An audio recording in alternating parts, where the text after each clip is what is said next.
विश्वास उठ गया। इस देवी में इनकी श्रद्धा टूट गई और इन्होंने अपने हाथों में इंसाफ के तराजू की जगह दौलत की तलवार उठा ली। मेरी मुवक्किल माला को इस दुनिया से उठाने का फैसला कर लिया, उस पर कातिलाना हमला करवाया। अगर यकीन नहीं आता मिलॉर्ड, तो आप खुद ही देख लीजिए माला के जिस्म पर पड़े हुए जख्मों के ये निशान। मैं अपने फाजिल दोस्त से यह पूछना चाहूंगा कि अगर इस मुकदमे का फैसला अदालत के बाहर ही करना था, तो इस अदालत में आने का ढोंग क्यों रचाया जा रहा है?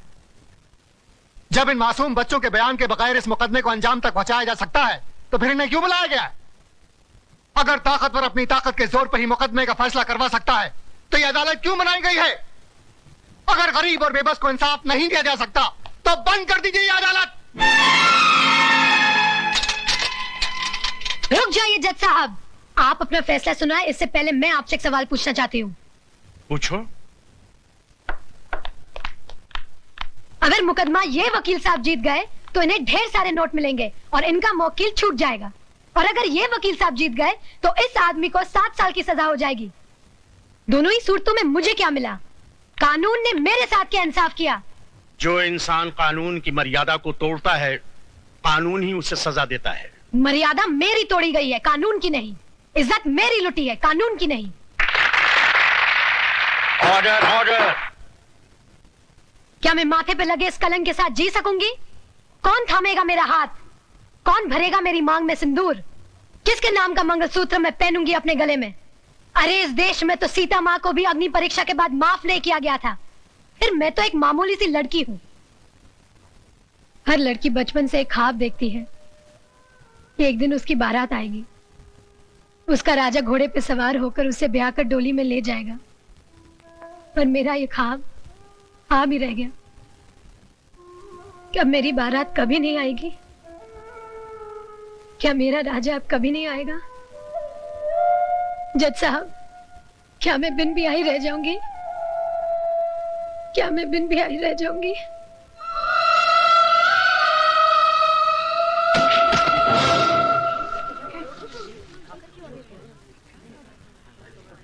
हाँ, अपने आप को दादा कहते हैं। सारा शहर कांपता है इनसे, मगर एक मामूली सी लौंडिया को खत्म नहीं कर पाए। अरे लानत है तुम पे और तुम्हारे आदमियों पे। अब खड़ा खड़ा मुंह क्या देख रहा है? Get the hell out of here you stupid asshole.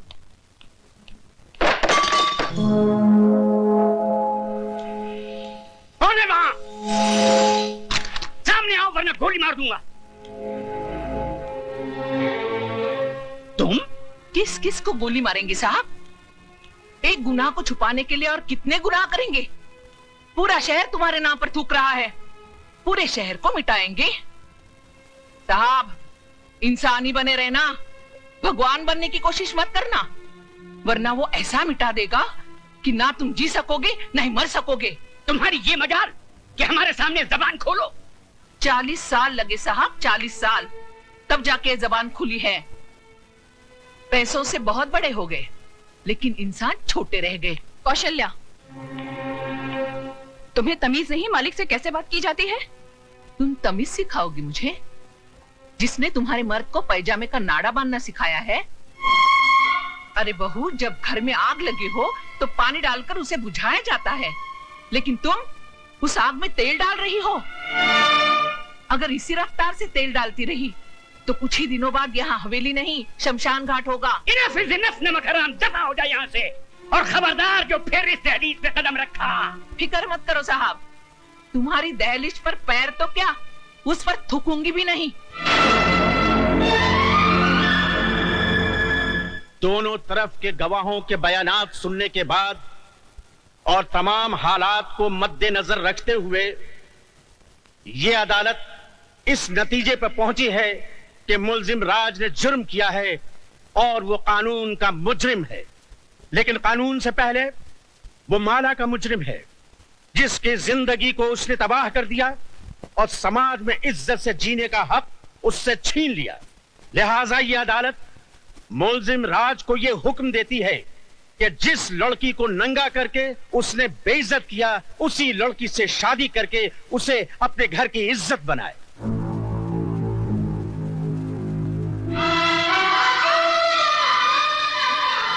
24 घंटे के अंदर अंदर अदालत के इस फैसले की तामील की जाए।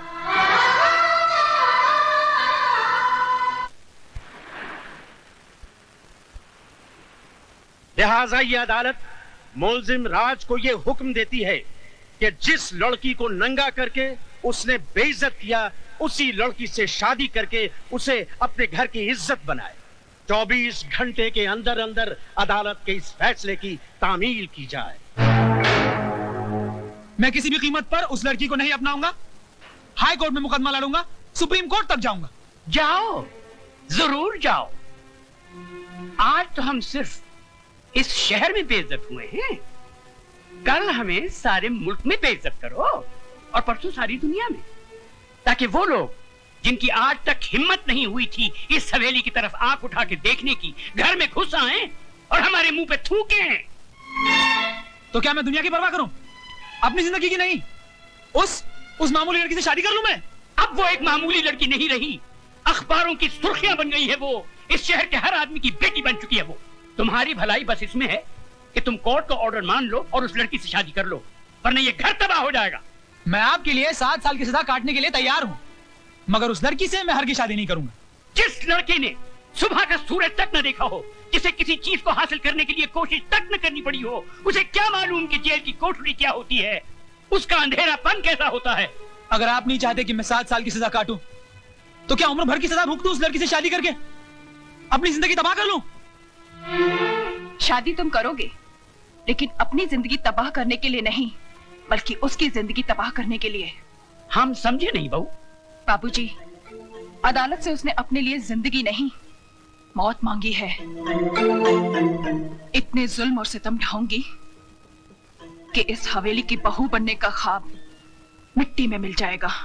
सर्वमंगल मांगल्ये शिवे सर्वार्थ साधके शरण्ये त्र्यंबके गौरी नारायणी नमस्तुते। मंगलम भगवान विष्णु मंगलम गरुड़ध्वज मंगलम पुंड। हार पहना बेटी।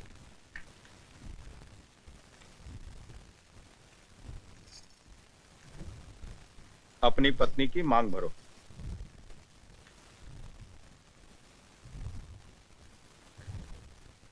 ऐसे नहीं बेटा, इस सिंदूर का अर्थ तो समझ लो। तुमने एक बार अपनी पत्नी की मांग में सिंदूर भर दिया तो तुम्हारे जीते जी ये सिंदूर कभी नहीं मिटेगा। इसका मतलब ये सिर्फ सिंदूर नहीं, इस बात की गवाही है कि तुम जिंदा हो और सही सलामत।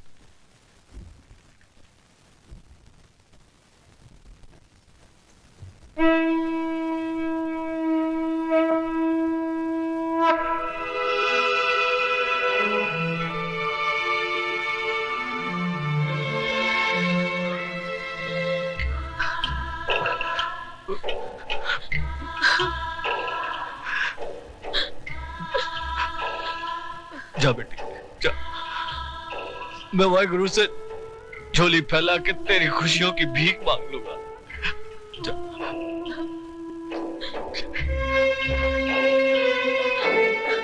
तुम्हारा अधिकार तो मैंने तुम्हें दिला दिया, लेकिन एक बात याद रखना, इस दुनिया में हक कभी मांगने से नहीं मिलता, छीनना पड़ता है।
बहू जी, हम लंदन जा रहे हैं, अपना वादा मत भूलना। हमारे आने से पहले ये कूड़ेदान का कचरा इस घर से बहुत दूर होना चाहिए। आप फिक्र मत कीजिए बाबूजी, ऐसा ही होगा।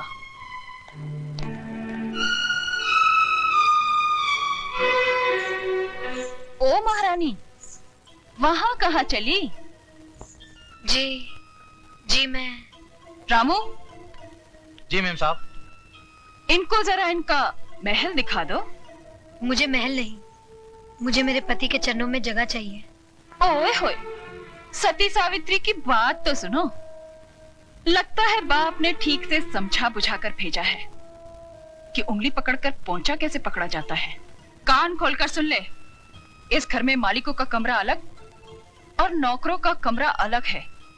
रामू जी। ले जा इसे नौकरों के कमरे में। आइए बहुरानी। खबरदार जो इसे किसी ने बहुरानी कहा, ये नौकरानी है, सिर्फ नौकरानी।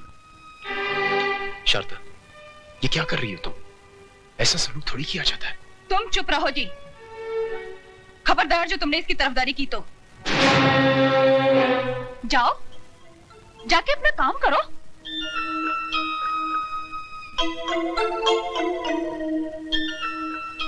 ए, मैंने तुझसे क्या कहा, सुना नहीं क्या?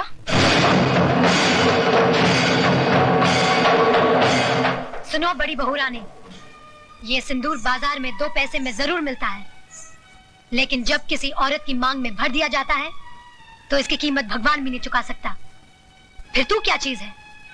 मेरा कद भले ही 5 फुट का है, लेकिन मेरी जुबान 10 फुट की है और हाथ 20 फुट का। दोबारा तमीज से बात नहीं की तो उसी म्यूनिसिपालिटी के स्कूल में भर्ती करा दूंगी जहाँ तेरा बाप चपरासी है। तूने मेरे बाप को गाली दी? मैं तेरे बाप को गाली क्यों दूंगी? तू तो खुद तेरे बाप के लिए एक गाली है, वरना अपनी छोटी बहन की दलाली करने यहाँ नहीं आता, समझा?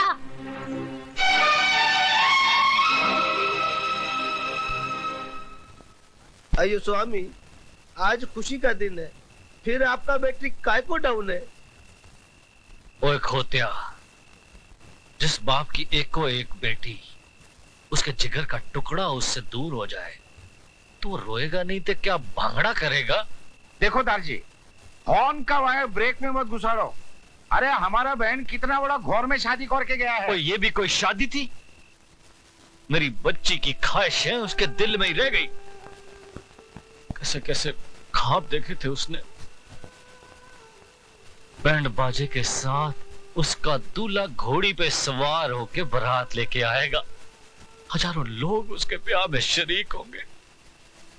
इतना शोर ना शनाई, ऐसे बिना हुई बच्ची जैसे टोली में ले आरती में जा रही हो। दारजी, सदियों से माँ बाप के घर से बेटी ऐसे ही विदा होती रही है। आप तो सिर्फ दुआ कीजिए कि उस घर में खुश रहे।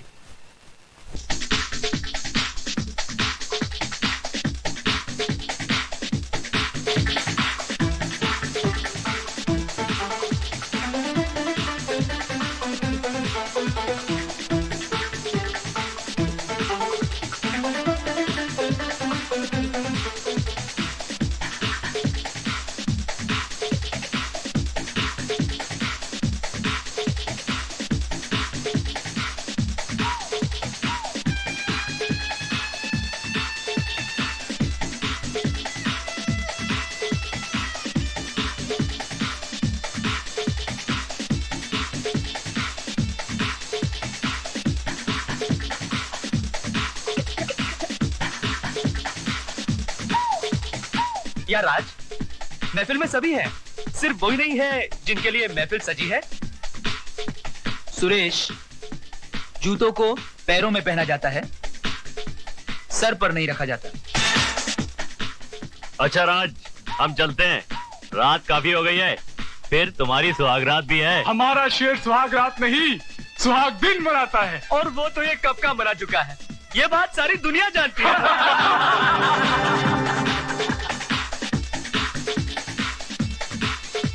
राज, हंसी मजाक बहुत हो चुका है यार, अब तो भाभी को बुलाओ।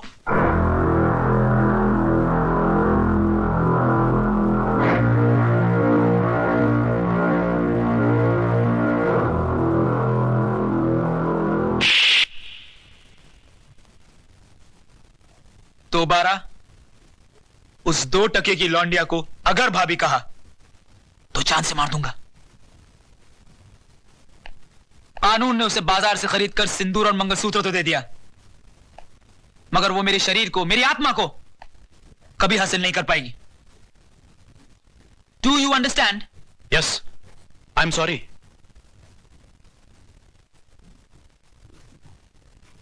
Then drink and dance.